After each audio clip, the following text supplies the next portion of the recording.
Comme promis, je vais te proposer que l'évaluation devienne un rituel aussi simple que boire un café. Un moment court, clair, sans stress, un rendez-vous régulier où chacun essaie tout simplement de progresser. C'est exactement ce que j'ai construit avec l'évaluation Brick. Bienvenue sur Kaizen Time Prof. Ici, on apprend à enseigner et à faire grandir nos élèves, un progrès à la fois. Avant tout, j'aimerais clarifier une petite chose importante.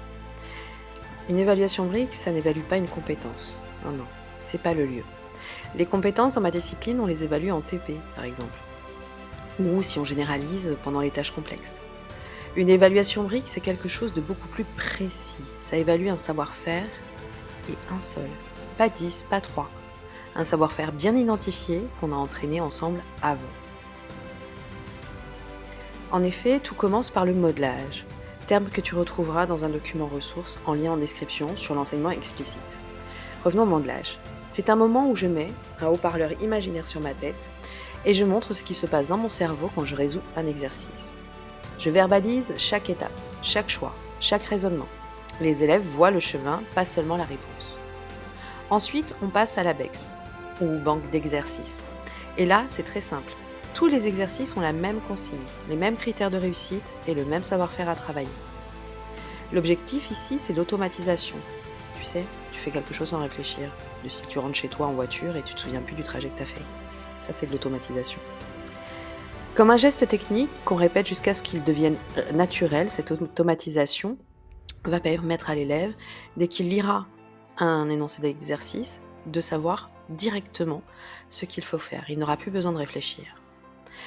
On travaille sur le modelage, donc ce que j'appelle l'exercice modèle, et à la fin de la BEX, les élèves ont accès à des éléments de correction, parfois rédigés, parfois schématiques, parfois guidés, et ainsi ils peuvent vérifier, se réajuster, s'entraîner encore, en gros s'autoréguler.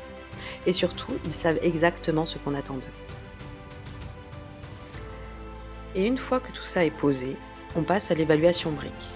Donc le modelage a lieu en amont, bien entendu, et l'évaluation Brick arrive après. C'est un rituel toutes les 2 semaines. Ou toutes les semaines, par exemple, pour mes terminales que je vois 3 fois par semaine. Ce rituel, il dure très peu de temps. Il doit être court, on a dit. Donc 10 minutes, parfois 15, 20 minutes maximum. L'exercice vient directement de la banque qu'on vient de travailler. C'est-à-dire, je prends un exercice de la banque. Ils ont la correction. Ils ont à les travailler, donc il n'y a pas de piège. Donc rien de surprenant, rien d'angoissant et rien de caché. L'élève sait exactement ce qu'il doit faire. Il doit montrer qu'il est en train d'acquérir un savoir-faire. Il peut obtenir une brique si c'est réussi ou 2 briques si c'est parfait. Il peut, la fois suivante, soit valider le savoir-faire suivant, soit retenter celui qu'il vient de faire pour l'améliorer. Là, c'est moi qui choisis. Et ça, c'est fondamental. On ne bloque jamais un élève dans le passé. On lui ouvre des possibilités. L'évaluation Brick donne des briques qui construisent une note d'apprentissage de 10 à 20. Chaque élève avance à son rythme. Différenciation. Construit son mur d'apprentissage en fonction de ses avancées dans l'acquisition des savoir-faire. Pourquoi ? Parce qu'on ne progresse pas en étant puni pour ses premiers essais. On progresse en ayant le droit de recommencer et de réussir plus tard.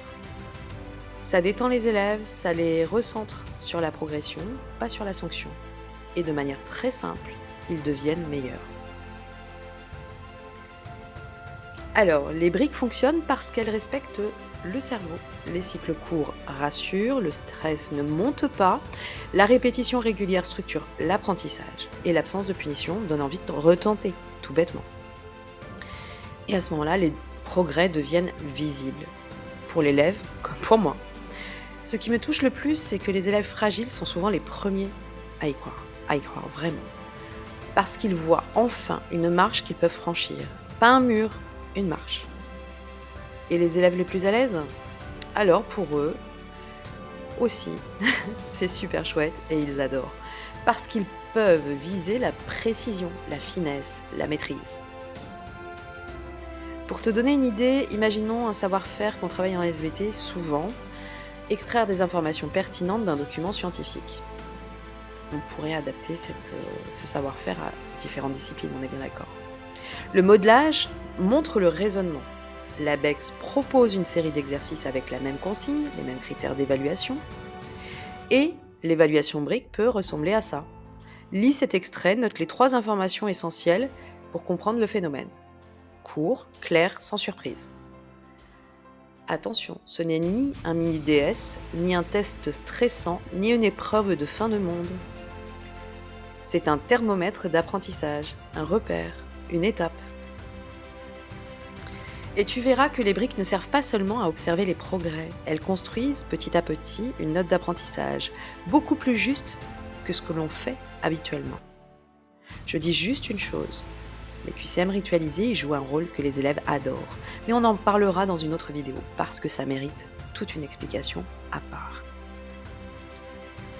L'évaluation brique, c'est un pilier du système, mais elle n'est jamais suffisante seule.